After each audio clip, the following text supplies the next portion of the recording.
O Senhor esteja convosco. Ele está no meio de nós. Proclamação do Evangelho de Jesus Cristo segundo Marcos. Glória a vós, Senhor. Naquele tempo, Jesus e seus discípulos atravessaram a Galiléia. Ele não queria que ninguém soubesse disso, pois estava ensinando a seus discípulos e dizia-lhes: o Filho do Homem vai ser entregue nas mãos dos homens e eles o matarão. Mas 3 dias após sua morte, ele ressuscitará. Os discípulos, porém, não compreendiam estas palavras e tinham medo de perguntar. Eles chegaram a Cafarnaum. Estando em casa, Jesus perguntou-lhes: o que discutíeis pelo caminho? Eles, porém, ficaram calados, pois pelo caminho tinham discutido quem era o maior. Jesus sentou-se, chamou os 12 e lhes disse: se alguém quiser ser o primeiro, que seja o último de todos, e aquele que serve a todos. Em seguida pegou uma criança, colocou-a no meio deles e, abraçando-a, disse: quem acolher em meu nome uma destas crianças, é a mim que estará acolhendo, e quem me acolher, está acolhendo não a mim, mas aquele que me enviou. Palavra da salvação. Glória a vós, Senhor. E que as palavras do Santo Evangelho perdoem os nossos pecados. Amém. Meus irmãos, minhas irmãs em Cristo Jesus, neste 25º domingo do tempo comum, a liturgia nos chama atenção pela justiça, ou por ser justo, se nós estamos sendo justos segundo a vontade de Deus, ou segundo a vontade humana.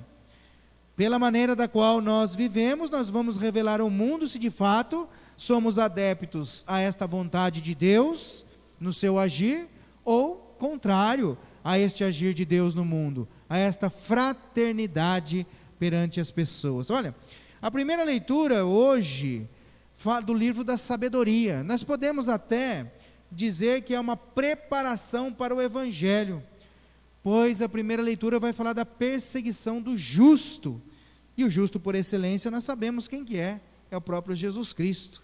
Então é uma preparação para nós entendermos o Evangelho. Aquele que pratica a justiça perante o mundo, olha, ele vai ser julgado perante o mundo e ser perseguido perante o mundo. Não vai ser acolhido, mas vai ser perseguido. Então, aquele que se aderir de fato a ser justo perante o mundo, olha, as provações virão surgir. As provações estarão às portas. Então, se nós já nos propomos a viver a vontade de Deus na minha vida perante o mundo, olha, nos preparemos, porque de fato as provações surgirão. Mas por que isso? O modo de viver da pessoa que quer viver essa justiça de Deus, não a justiça humana, vai incomodar. E vai incomodar muito o mundo lá fora. E é nesse contexto que o mundo vai olhar para nós e vai nos perseguir. Porque eles não querem, o mundo não quer que nós possamos viver este amor. O que o mundo nos oferece hoje? Primeiro, eu basto a mim mesmo. Não preciso de outro para poder ser feliz. Eu basto a mim mesmo. O consumismo, o materialismo desenfreado, é isso que o mundo vai propondo. Lógico que nós não estamos falando que o bem material não é necessário para a nossa vida. O mau uso do bem material nos leva ao erro, nos leva ao pecado. Mas o bem material é necessário hoje para nós vivermos, mas não em função dele.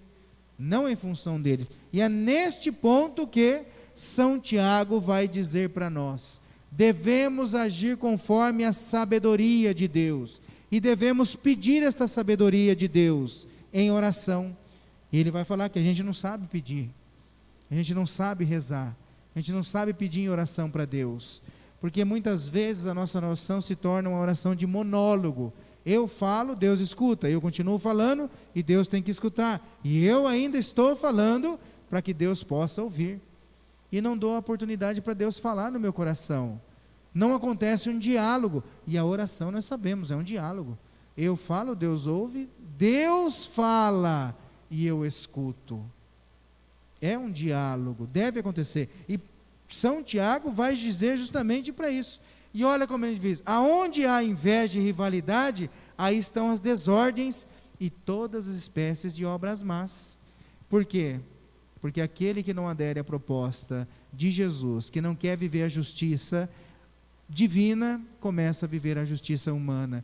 E o ser humano é falho, o ser humano peca, mas deve sempre recorrer à misericórdia de Deus.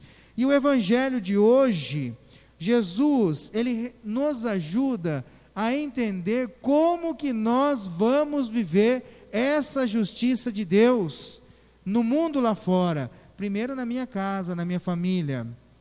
Duas palavras muito fortes são apresentadas por São Marcos hoje. Primeiro, Jesus está caminhando para a Galileia com os seus discípulos e não queria que ninguém soubesse. Por quê?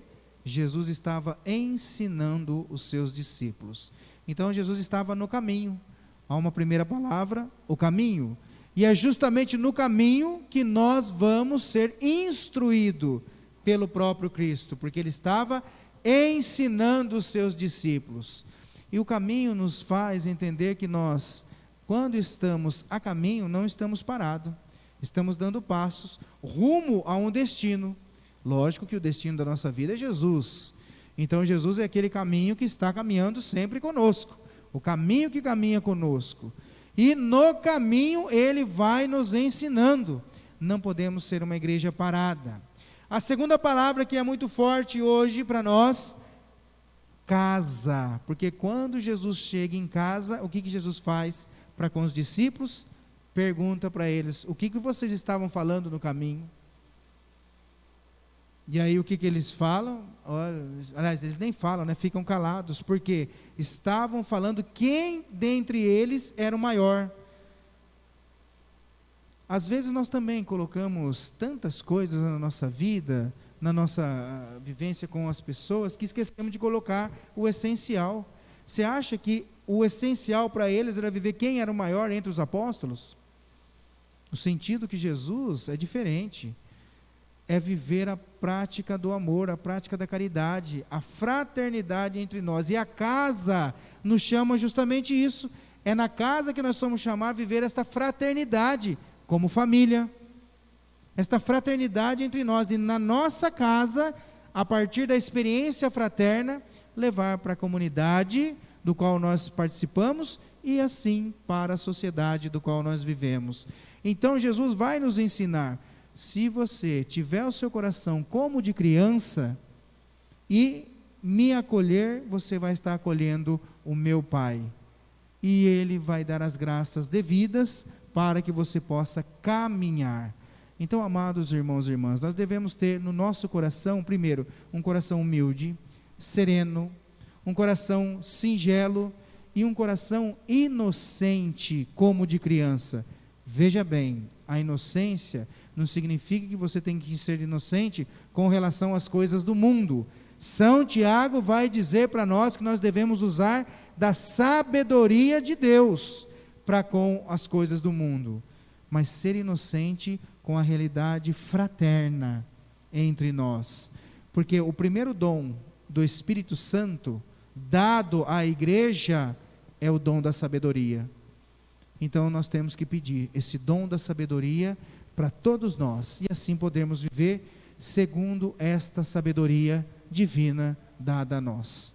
Temos aqui o dom do Espírito Santo, basta nós começarmos a dar passos neste caminho com a vida fraterna entre nós, construindo pontes de fraternidade e assim levando a mensagem de Jesus. Então que esse Espírito Santo possa nos trazer a sabedoria e possamos cada vez mais estar a caminho, levando a grande mensagem do reino de Deus. Louvado seja nosso Senhor Jesus Cristo. Para sempre seja louvado.